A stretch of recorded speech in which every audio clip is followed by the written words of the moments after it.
하나님 말씀 함께 보시겠습니다. 구약 여호수아 2장 1절부터 7절 그리고 7장 1절부터 11절까지 말씀입니다. 하나님 말씀은 구약 여호수아 2장 1절부터 7절 말씀 그리고 7장 1절부터 11절까지 말씀입니다. 2장 말씀부터 한 절씩 교독하시겠습니다. 제가 먼저 읽겠습니다. 눈의 아들 여호수아가 시딤에서 두 사람을 정탐꾼으로 보내며 이르되 가서 그 땅과 여리고를 엿보라 하매 그들이 가서 라합이라 하는 기생의 집에 들어가 거기서 유숙하더니 어떤 사람이 여리고 왕에게 말하여 이르되 보소서 이 밤에 이스라엘 자손 중에 몇 사람이 이 땅을 정탐하러 의리로 들어왔나이다. 여리고 왕이 라합에게 사람을 보내어 이르되 내게로 와서 내 집에 들어간 그 사람들을 끌어내라. 그들은 이 온 땅을 정탐하러 왔느니라. 그 여인이 그 두 사람을 이미 숨긴지라. 이르되 과연 그 사람들이 내게 왔었으나 그들이 어디에서 왔는지 나는 알지 못하였고 그 사람들이 어두워 성문을 닫을 때쯤 되어 나갔으니 어디로 갔는지 내가 알지 못하나 급히 따라가라. 그리하면 그들을 따라 잡으리라 하였으나 그가 이미 그들을 이끌고 지붕에 올라가서 그 지붕에 버려놓은 상대에 숨겼더라. 함께 읽겠습니다. 그 사람들은 요단 나루터까지 그들을 쫓아갔고 그들을 뒤쫓는 자들이 나가자 곧 성문을 닫았더라. 7장 말씀도 한 절씩 교독하시겠습니다. 7장 1절부터 11절까지 말씀입니다. 제가 먼저 읽겠습니다. 이스라엘 자손들이 온전히 바친 물건으로 말미암아 범죄하였으니 이는 유다 지파 세라의 정선 삽디의 손자 갈미의 아들 아간이 온전히 바친 물건을 가졌습니다.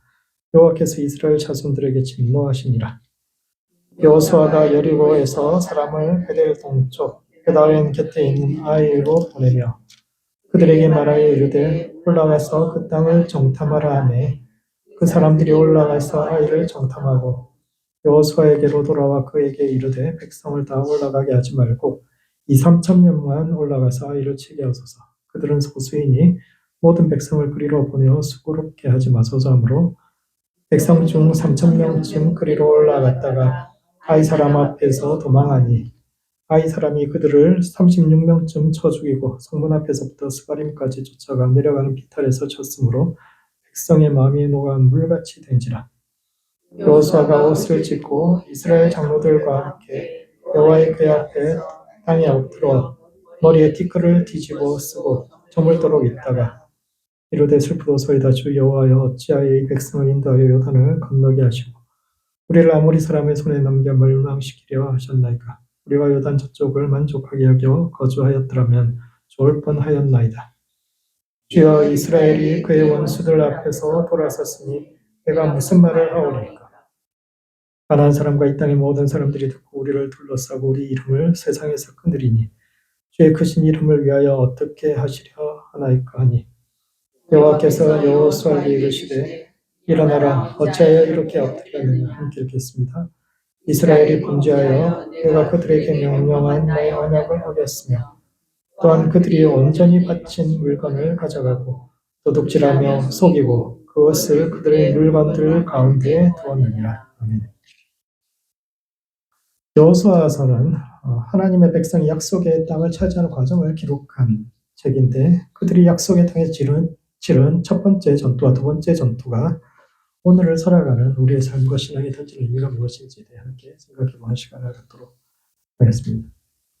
첫 번째, 하나님은 각자에게 각자의 땅을 주시는 분입니다. 모세가 죽은 후 하나님은 눈의 아들 여호수아에게 백성들을 이끌고 그 땅으로 들어가라고 말씀하셨고 이에 요단을 건넌 여호수아는 두 사람의 정탐꾼을 보내 여리고를 정탐하고 그 과정에서 기생 라합의 도움을 받았는데 이는 첫 번째, 하나님은 땅을 주시는 분입니다. 여호수아가 왜 중요하냐면 이게 우리 신앙의 우리 신앙의 본질을 가장 잘 설명하는 책입니다. 기독교 신앙이 다른 종교와 다른 점이 뭡니까? 기독교의 하나님 다른 하나님과 다른 신들과 다른 점이 뭡니까? 그것을 가장 잘 보여준 게 여호수아예요. 하나님이 다른 신과 다른 점은 땅을 주시는 하나님 우리에게 땅을 주시는 분입니다. 할렐루야. 땅 한 평 없이 이렇게 사는데 하나님 우리 각자에게 땅을 주시는 분입니다. 기독교의 하나님은 땅을 주시는 하나님. 하나님은 각자에게 땅을 주시는 분이 우리의 인생을 젖과 꿀이 흐르는 땅으로 인도하시는 분이며, 이것은 기독교가 수행의 종교, 우리는 돛 닦는 종교가 아니라 세상을 변화시키는 변혁의 종교임을 이야기합니다. 기독교의 본질은 산에 올라가서 돌을 닦는 것이 아니라 이 땅을, 하나님께 주신 땅을 변화시키는, 어떻게 그 땅을 차지할 것인가, 어떻게 그 땅을 정복하고 다스릴 것인가에 관한 종교라는 것을 가장 잘 보여준 것이 여호수아서입니다. 사람에게는 땅이 필요합니다. 우리 영적인 존재가 아니에요. 히브리어로 사람이라는 단어가 아담이고 땅이라는 단어가 아담마흔이돼. 둘 다 같은 어원을 가지고 있죠. 아담은 남성형이고 아담마흔은 여성형입니다. 땅과 사람은 부부관계에 떨어질 수가 없어요. 둘이 떨어지면 둘 다 죽는 겁니다. 사람이 사람다운 삶을 살 수 없는 거예요. 그래서 땅이 없는 사람은 지금은 혼자 독신으로 사는 사람들 많지만 옛날 사람들은 그냥 결혼하는 것은 당연한 거예요. 그래서 부인이 먼저 가거나 남편이 먼저 가는 사람은 너무 불행한 삶인 것처럼 땅에서 떨어져 나온 사람은 너무너무 불행한 사람인 거예요. 사람은 하나님의 형상을 따라 지음받은 존재에 따라서 하나님의 형상답게 사람다운 대접을 받으면서 살아야 하는데, 이를 위한 토대가, 사람이 사람답게 살 수 있는 토대가 땅이요. 이스라엘 백성들은 그 땅이 없었기 때문에 이집트에서 400년 동안 종살이 하면서 원치 않는 것도 해야 되고 불의한 일도 해야 되고 시키면 시키는 대로 자기 의지 없이, 그렇게 그 모든 불행의 원인이 땅이 없었기 때문에 하나님은 이 비참한 현실에서 우리를 구원하기 위해서 오셨고, 그래서 하나님께서 그 사람들 구원하는 방식이 바로 각자에게 각자의 땅을 주시는 겁니다. 할렐루야. 하나님께서 우리에게 땅을 주실 겁니다. 우리만이 아니라 우리 자손들도 거기서 발 딛고 살아갈 수 있는 그런 땅을 각자에게 주시는. 그런데 재미있는 점은 그 땅을, 약속의 땅을 나누어 준 사람이 모세가 아니라 여호수아를. 여호수아의 시작이 어떻게 되면 모세가 죽으면서 시작합니다. 모세가 죽고 나서야 비로소 하나님께서 눈의 아들 여호수아에게 일어나라, 그리고 너는 이제 백성들에게 땅을 나눠주라, 이렇게 이야기하는데 왜 모세가 아닌 여호수아를 통해서 나눠주셨어요? 왜냐하면 약속의 땅은 평범한 사람들을 위한 땅이기 때문에. 모세는 너무 뛰어난 사람이죠. 모세는 진짜 인간이 아니에요. 인간이에요. 너무 특별한 사람. 모르는 게 뭐 있습니까? 못하는 게 뭐가 있습니까? 무술부터 시작해서 머리도 너무 좋죠. 사람들 조직하는 것도 너무 탁월하죠. 영성은 어떻습니까? 하나님과 얼굴을 대면해서 너무너무 특별. 그리고 그 일을 위해서 하나님께서 어려서부터 특별하게 선택한 사람이잖아요. 다른 모든 이스라엘 백성들은 그 들판에 나가서 노동하고 그렇게 할 때 하나님께 특별히 뽑아가지고 이집트 왕국에서 특별한 교육을 시킨 특별한 사람입니다. 태생부터가 특별했고 교육도 특별했고 그의 사명도 특별했던 그 사람인데, 그에 비해서 여호수아는 너무너무 평범한 사람이죠. 여호수아는 너무너무 평범한 사람. 약속의 땅에 들어간 사람들 중에서 여호수아 갈렙 외에는 다 다음 세대잖아요. 광야에서 태어났으니까 그 사람들도 아무것도 없는 데서 태어난 사람이 가진 것도 없고 할 줄 아는 것도 없는 그런 사람들이에요. 그럼에도 불구하고 그들은 여호수아와는 다른 점이 있죠. 그들은 스스로 인생을 선택할 자유를 갖고 태어난 사람들이에요. 그런데 여호수아는 그것도 없이 살았어요. 평생 자기 조상들 때부터 그렇게 남이 시키는 대로 그냥 그렇게 살아야 되는 줄 알고, 자기도 평생 그렇게 살아야 될 줄 알고 살았는데, 그래서 싸우는 법도 못 가르치고 못 배웠고 셈을 하거나 문자를 알거나 그런 것도 아니에요. 진짜 아무것도 할 줄 모르는, 나이 40이 될 때까지 그렇게 살았던 사람. 나이 40이 될 때까지 그냥 그렇게 살다가 죽는 줄 알았어요. 그런데 어느 날 하나님께서 부르셔서 구원하시고, 그리고 약속의 땅에 들어갈 때 자기는 그 모세의 옆에만 붙어 있으면 될 줄 알았죠. 하나님께 좀 위대한 사람을 통해서 약속을 주시고 다 할 줄 알았는데, 그런데 정작 모세가 죽고 나서야 비로소 여호수아에게 네가 그 땅을 나눠줘야 한다 하고 말씀하시는 것입니다. 하나님이 주시는 땅은 특별한 사람이나 잘난 사람, 똑똑한 사람, 그런 사람들만 들어갈 수 있는 것이 아니라 모든 사람이 들어갈 수 있습니다. 여호수아는 그 모든 이스라엘 백성 중에서 가장 낮은 곳에 있던 사람, 아무것도 할 줄 모르는 사람이에요. 그래서 살아남았으니까, 세대가 지났으니까 이제 존경받고 그렇지만 실제로 본질적으로 그는 자기 스스로를 돌아볼 때 아무것도 아닌 존재라고 생각하는데 그 사람을 통해서 하나님께서 모든 백성에게 각자의 땅을 나누어 주게 하신 것은 하나님의 땅은 모든 사람에게 열려있는 그런 사실을 보여줍니다. 우리 모두에게 약속의 땅이 예비되어 있습니다. 하나님이 똑똑하고 잘난 사람만이 아니라 우리 모두에게 우리 자신들, 우리 자손들이 발딛고 살아갈 수 있는 그 땅을 우리 모두에게 주시겠다고. 그래서 여호수아서가 중요한 거죠. 어떻게 그 땅을 찾아내죠? 하나님이 우리에게 가장 중요한 메시지는 그거예요. 하나님이 우리에게 이 땅을 주시는 분이다. 하나님이 우리에게 적극 꾸려오는 땅으로 우리를 인도하시는 분이다. 이게 여호수아서가 가장 중요한 일이죠. 두 번째, 무엇을 보느냐에 따라서 인생이 달라집니다. 여호수아는 요단을 건넌 후 2명의 정탐꾼을 보냈는데 그들을 보내면서 했던 말이 뭐냐면은 그 땅과 여리고를 엿보라는 것이고, 이 말을 곰곰이 생각해 보면 처음부터 여리고만을 보고 오라고 한 건 아니라는 거예요. 그 땅과 여리고를 중점적으로 보되 딴 데도 한번 잘 살펴보라라는 이야기죠. 왜 이런 이야기를 했을까요? 이스라엘 백성들이 한 번도 전쟁을 해본 적이 없는 사람들이에요. 따라서 약속의 땅에서 첫 전투가 굉장히 중요합니다. 꼭 이겨야 되는 전투예요. 첫 전투부터 패배하면 어떻게 되겠습니까? 그 다음이 없는 거예요. 그렇기 때문에 돌아보면서 우리가 반드시 승리할 수 있는 곳, 그렇다고 너무 쉬워서는 안 되지만 승리할 수 있는 그런 곳을 잘 찾아보라고, 그렇게 해서 2명의 정탐꾼을 보냈더니 그들이 가서 우리가 처음 싸워야 될 곳이 어디다라고 이야기했냐. 그러니까 여리고입니다. 근데 여리고는 가나안 남부에서 가장 강한 곳이에요. 성벽도 높고 쉽게 이길 수 없는 곳인데 왜 정탐꾼은 여리고를 우리가 이길 수 있다 그렇게 이야기했을까요? 이 사람들이 참 특별한 사람들이죠. 이 2명의 정탐꾼. 이스라엘 백성들이 정탐꾼을 40년 전에도 한번 보냈잖아요. 그때는 모세가 12지파에서 한 명씩 이름까지 기록되어 있잖아요. 성경에 이름 기록되어 있다는 것은 굉장히 유명한 사람이라는 뜻인데 그 여호수아가 이때 보낸 2사람의 이름은 기록되어 있지 않아요. 왜 기록되어 있지 않을까요? 중요한 사람 아니라는 뜻입니다. 물론 이 2사람이 어떤 사람인가에 대해서 랍비들이 이야기한 게 있습니다. 비느하스하고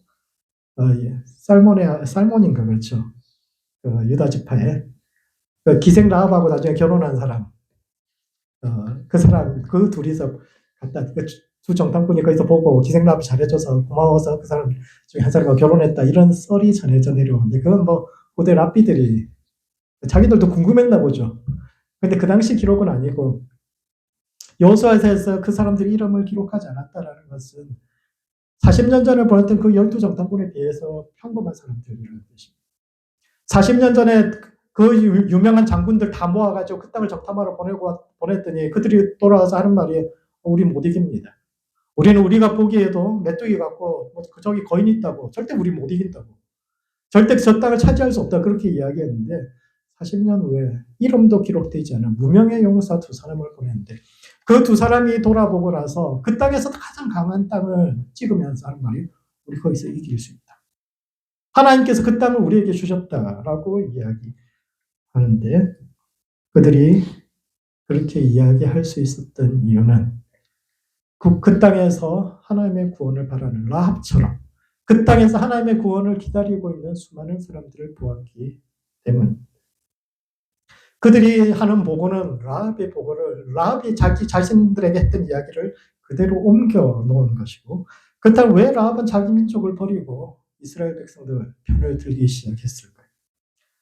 고대 전쟁은 모든 것을 걸고 싸우는 것이야. 패배한다면 그 성에 있는 모든 사람들이 죽거나 혹은 노예가 되어서 아주 비참한 삶을 살게 될 텐데 평생을 함께 살아온 이웃들이 비참한 운명에 처할 것을 알면서도 그들을 배신한 이유는 라합이 이스라엘의 하나님 안에서 희망을 보았기 때문입니다. 라합이 여리고에 산다고 해서 여리고 사람이라고 이야기할 수 있을까요? 어느 지역에 산다고 해서 그 지역 사람이라고 이야기할 수 있습니까? 여러분 미국 사람입니까? 한국 사람입니까? 미국에 살지만 미국 사람입니까? 한국 사람입니까? 유대인들이 수천 년 동안 여러 곳에 흩어져 살았지만 자기가 살고 있는 그 땅에서 자기가 그 땅 사람이라고 생각을 하지 못해요. 왜냐?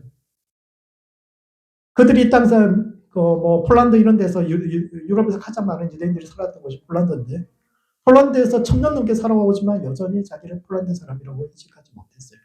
왜냐하면 그냥 그 땅에 산다고 해서 그 땅 사람이 아니거든요. 그 땅 사람이라고 이야기하려면 그 땅 사람들이 인정하고 존중받고 그 땅 사람 자신들의 공동체에 끼워져야 되는데 그렇지 못한 겁니다. 1000년을 살아도 너는 이방인이라고 이야기하니까 유대인 게토라는 그 지역에 몰아넣어놓고 여기서 나오지 말라고 이야기해요. 그런 차별을 받으니까 자기가 그 땅 사람이라는 것을 생각하지 못했는데 이것은 라합도 마찬가지입니다. 그 사람들이 정말 기생 라합을 자신들의 일원이라고 생각했다면 라합이 그 공동체를 배반했을까요?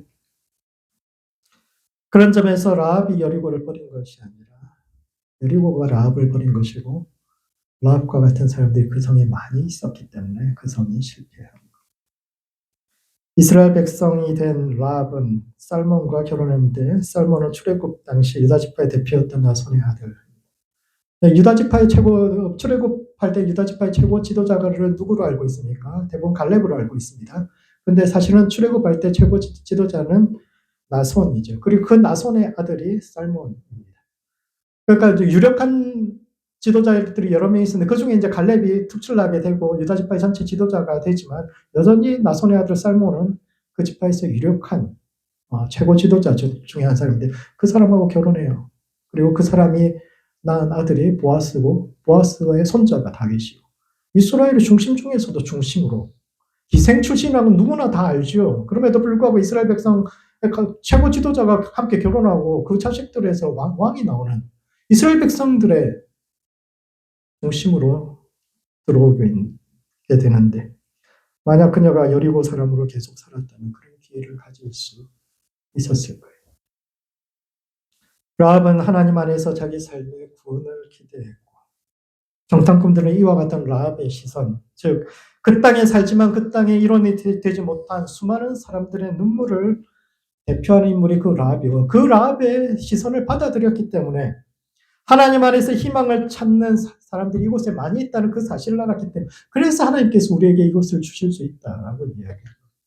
40년 전에 정탐꾼들은 그 땅에서 그 성의 크기를 쳐다보고 그곳을 지키는 거인들을 바라보았지만 무명의 용사 두 사람은 그 땅에 살고 있는 사람들의 마음이 어떠한가를 살폈고 그들이 무엇을 바라보고 있는가를 살폈으며 그 땅에서 새로운 희망을 찾는 사람들과 같은 시선을 공유했기 때문에 그 땅을 차지할 수 있었는데 이것을 형상화한 것이 창에 붉은 줄을 매단 것입니다. 라합은 정탐꾼들을 탈출시킨 후에 붉은 줄을 창문에 매고 살았는데 이것은 이 땅에 속했지만 이 땅에 살고 있지만 이 땅에 속하지 않은 사람들을 상징하는 표현이죠. 창문이라는 것은 세상과 연결되는 통로예요. 세상을 바라보는 시각을 뜻하는데 그 창문의 붉은색이라는 것은 6월절 사건을 통해서 보여주는 속죄와 보호의 표시, 하나님의 시선으로 세상을 바라보며 그러면서 하늘로부터 내려오는 줄이라는 그 구원을 기다리는 사람을 상징하는데 세상에 살지만 세상에 속하지 않고 그래서 이 땅이 아닌 하늘의 소망을 두고 살아가는 사람들을 상징하는 것이 그것이고 그런 사람들을 찾아서 구원하는 것이 우리의 소명이며 또한 우리도 이 땅이 영원할 것처럼 살아가는 것이 아니라 우리의 인생의 창에 붉은 줄을 메고 살 것을 요구하고 있는데 그러므로 우리 삶의 창에 붉은 줄을 메고 살아야 합니다. 하나님은 각자에게 각자의 땅을 주시는 분입니다. 그러나 우리의 참된 본향은 이곳이 아닌 하늘에 있는데 오늘도 그 나라를 소망하며 삶의 창에 붉은 줄을 메고 하나님의 구원을 기다리며 또한 하나님이 각자에게 주신 인생을 젖과 꿀이 흐르는 땅으로 우리 인생 자체가 하나님이 주신 것입니다. 그것을 젖과 꿀이 흐르는 땅으로 변화시키기 위해 노력하는 모든 성도들 되시기 바랍니다.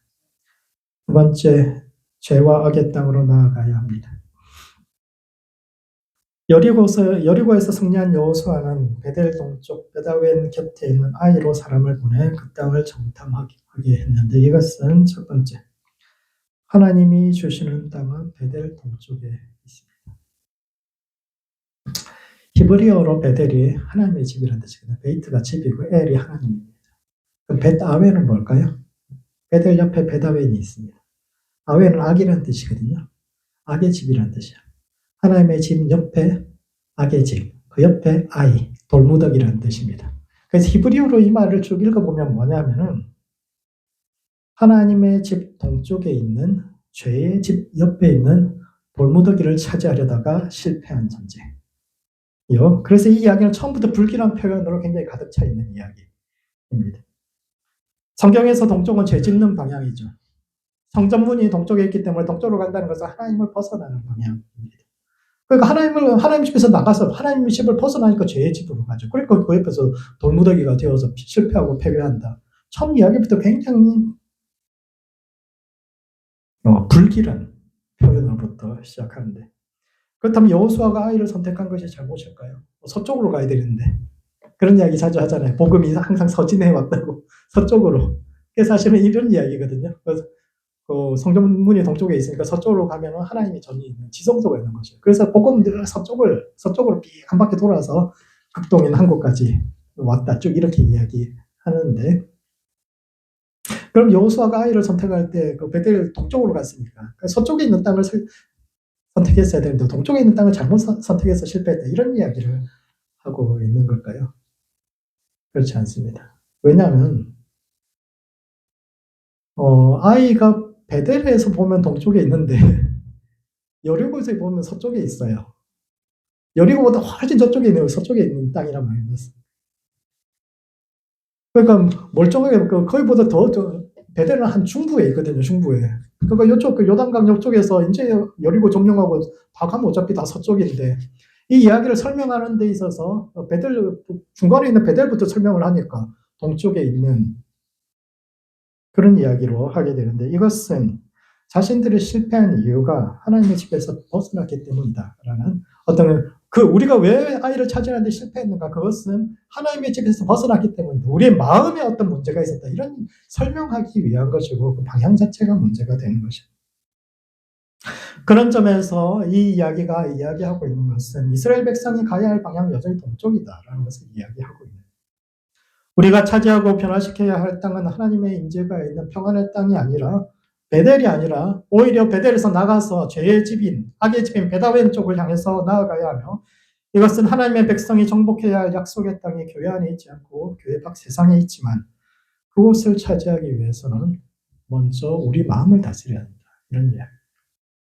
하나님의 집 바로 옆에 죄의 집이 있다. 그 거리가 멀지 않다라는 것은 뭐냐면, 우리 마음 속에 하나님이 거주하시는 그 옆, 하나님의 우리 사람의 마음에 선과 악이 공존하는 것처럼 우리 마음 속에 하나님의 집과 죄의 집이 멀지 않다라는 것이고, 그것을 먼저 잘 다스려야 세상을 다스릴 수 있다, 이런 이야기. 세상을 정복하기 전에 우리 마음을 먼저 정복하는, 그것이 세상을 변화시키는, 하나님께서 우리에게 요구하시는 것이 약속의 땅을 주시면서 그 땅을 차지하라는 것인데, 그냥 땅을 주면서, 비어있는 땅을 주면서 우리에게 거기 차지하고 살라는 것이 아니라 오히려 죄에 가득한 그 땅 사람들을 몰아내고 그 땅을 적극 이루는 땅으로 변화시켜야 하는데, 그러기 위해서는 먼저 저기 바깥에만 있는 것이 아니라 우리 마음속에 있다라는 것을 설명하는 이야기입니다. 원래 히브리인의 종교는 매우 현실적이고 실제적인 종교예요. 우리 신앙의 특징이 실제적인 겁니다. 이집트에서 종살이 하던 사람들에게 내적 평화를 이야기하는 종교는 어떻게 받아들여졌을까요? 욕심과 집착을 버려라.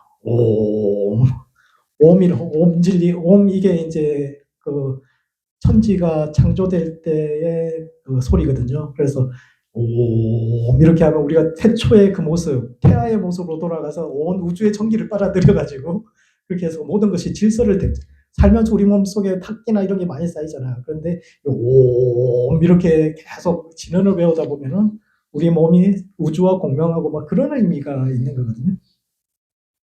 그렇게 그 사람들이 그렇게 진언을 하고 그런 마음의 평화가 몰려오고 막 이렇게 이야기한다면, 이집트에 종살이 하던 사람들에게 이런 종교가 어떻게 받아들여졌겠습니까?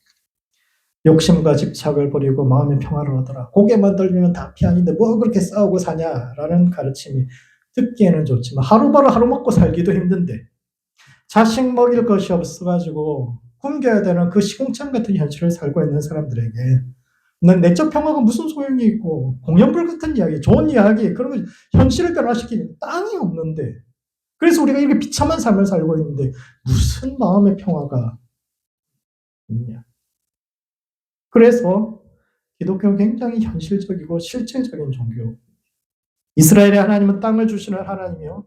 사람이 사람으로서 존엄성을 가지고 살아갈 수 있는 그 세상에 있는데 이 세상이 타락했기 때문에 그 이상적인 세상이 되지 않다면 이 현실을 변화시키고 파괴해서 새로운 질서를 만들어내는 것이 변혁의 종교, 그것이 우리 신앙의 본질이라고 그렇게 이야기하지만 그렇다고 해서 약속의 땅이 인간의 밖에만 세상에만 존재한다 그렇게 이야기하지도 않습니다. 땅이 없는 삶은 고통스럽지만 그렇다고 땅이 있다고 모든 삶이 행복하지도 않아요. 그렇지 않습니까? 땅이 많으면 정말 행복할까요? 땅이 안 많아봐서 내가 이런 이야기하는 거예요, 진짜. 땅이 한 100만 평짜리 땅 가지고 있으면서 내가 이런 말을 해야 여러분도 그럴 수도 있겠다 그렇게 이야기하는데 전 땅을 많이 안 가져봐서 잘 모르겠어요. 근데 세상에 보니까 땅이 많이 있어도 기업이 많이 있어도 사람들이 행복하지 않아요. 세상에는 땅을 가지고도 고통스러운 삶을 사는 사람들도 있고 가진 것이 많지 않아도 행복한 사람들이 있는데 이것은 우리의 사명이 기독교의 본질이 세상을 변화시키는 것과 더불어 마음을 해방하고 영적 성장을 향해 가는 것, 이 두 가지가 함께 가야 한다. 하나님은 우리를 통해서 세상을 바꾸고 세상을 정복하고 다스리기를 원하지만 그것과 더불어 우리 내면의 영적 성장이 함께 가지 않으면 세상을 정복하는 열쇠는 가난한 사람들과 싸우고 그들과 비교 우위를 차지해가지고 그들 물질로 이런 데 있는 것이 아니라 우리 마음속에 그 베델과 그 베다웬 사이의 그 멀지 않은 거리 속에서 우리가 어느 쪽을 선택하느냐, 하나님의 집 쪽으로 가느냐 아니면 베다웬 쪽으로 가느냐, 죄의 집을 선택하느냐, 매 순간 그 선택에 따라서 우리 삶의 방향이 달라지고 우리가 진짜 그래서 전쟁에 패배하고 돌무더기 속에 같이 묻혀버리는 같이 파괴되는 길을 갈 것인가, 아니면 정말 하나님의 부르심을 따라서 세상을 정복하는 길을 갈 것인가, 그 선택이 우리 자신에게.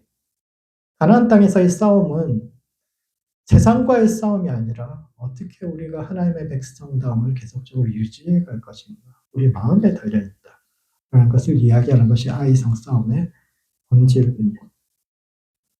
마지막으로 그래서 아간의 죄를 주의해야 합니다.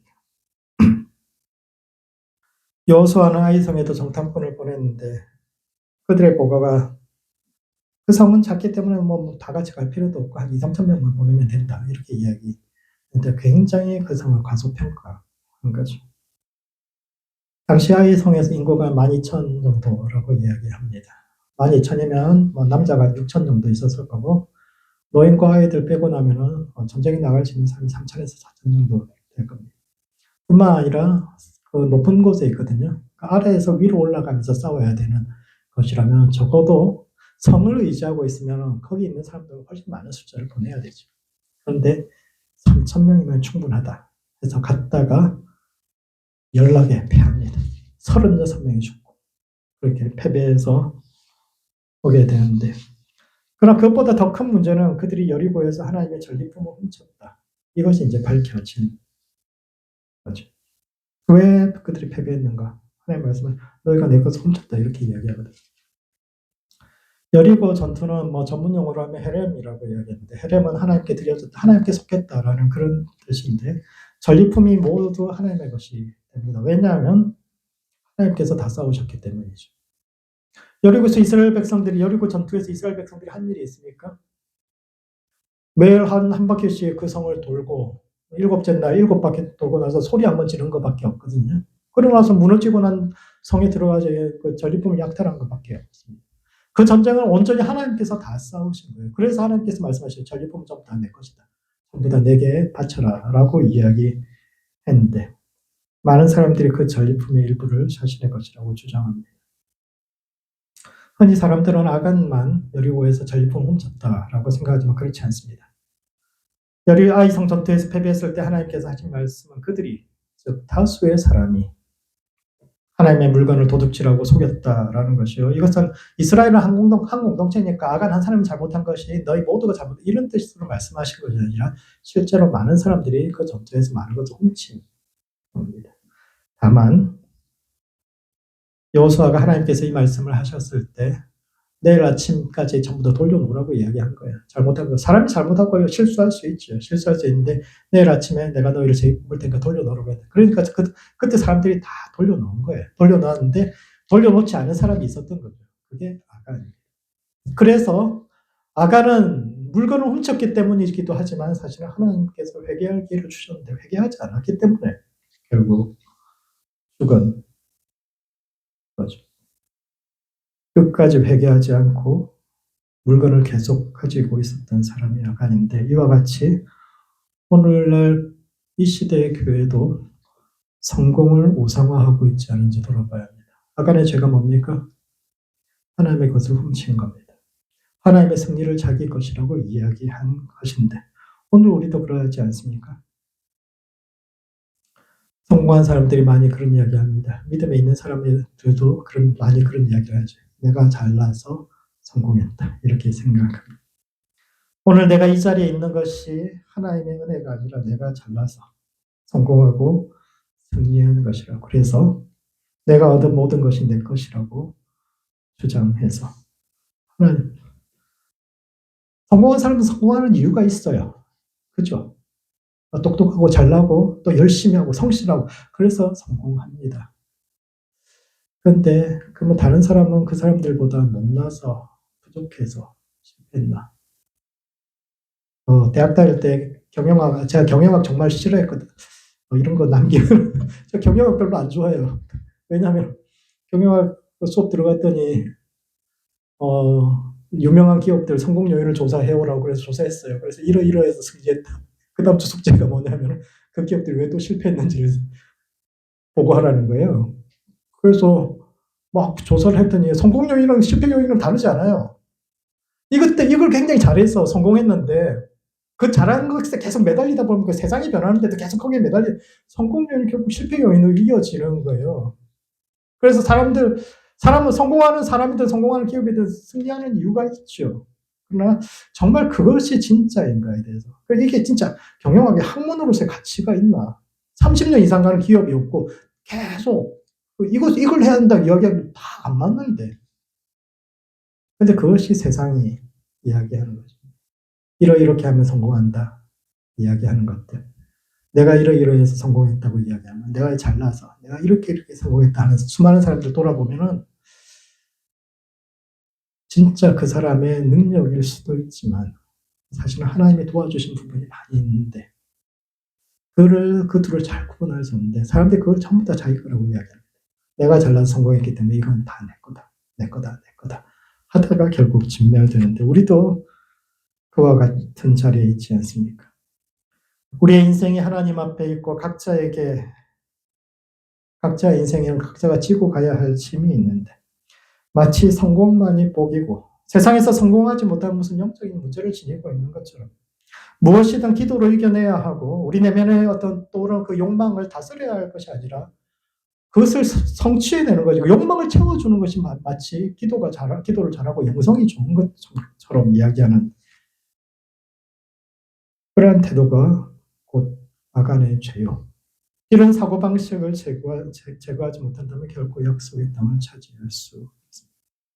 약속의 땅은 잘난 사람이나 못난 사람이나 자기 땅을 가지고 다양한 삶의 모습 속에서 자유롭게 살아가는 곳이요, 다양한 가치가 존중받는 곳이어야 하는데 성공만을 찬양하고 그렇지 못한 사람들을 무시하는 태도는 하나님께서 약속의 땅을 주시는 그 의도에 정반대되는 것입니다.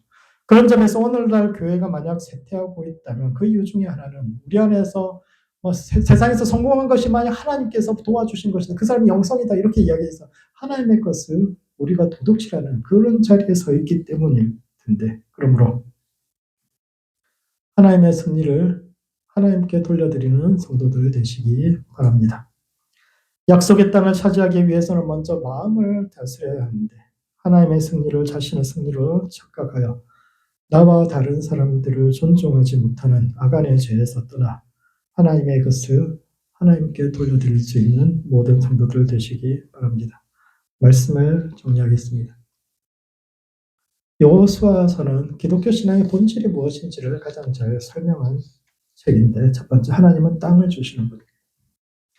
모세가 죽은 후 여호수아는 백성들에게 땅을 나누어 주는데, 이는 하나님은 땅을 주시는 분이요, 약속의 땅은 평범한 사람들에게 열려 있으며, 기독교는 수행의 종교가 아니라 땅을 차지하고 변화시키는 변혁의 종교임을 보여주는데, 세상에 살지만 세상에 속하지 못하고 소외된 사람들의 눈물을 닦아주고 그들과 함께 각자의 땅을 젖과 꿀이 흐르는 땅으로 변화시켜가는 모든 성도들 되시기 바랍니다.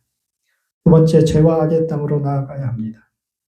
여리고에서 승리한 이스라엘 백성들은 베델 동편 베다웬 옆 아이성을 차지하려다가 실패했는데, 이는 세상을 정복하기 전에 먼저 우리의 마음을 다스려야 한다는 뜻이요, 하나님의 승리를 자신의 승리로 포장하여 그 열매를 훔치는 죄의 중요성을 이야기하는데, 하나님의 백성다움을 지키고 하나님의 것을 하나님께 돌려드려 자신의 인생과 세상을 젖과 꿀이 흐르는 약속의 땅으로 변화시켜가는 모든 성도들 되시기 바랍니다. 기도하시겠습니다. 기도하실 때는 먼저 하나님이 주신 나의 인생을 젖과 꿀이 흐르는 땅으로 변화시켜가는 성도 될 수 있도록 자기 자신을 위해서 기도합시다. 하나님이 주신 것들에 대해서 감사하고 내게 주신 이 인생을 젖과 꿀이 흐르는 땅으로 변화시킬 수 있는 지혜와 용기를 주시도록 기도하시고, 두 번째는 아간의 죄에서 벗어나는 성도가 될 수 있도록 서로를 위해서 기도합시다.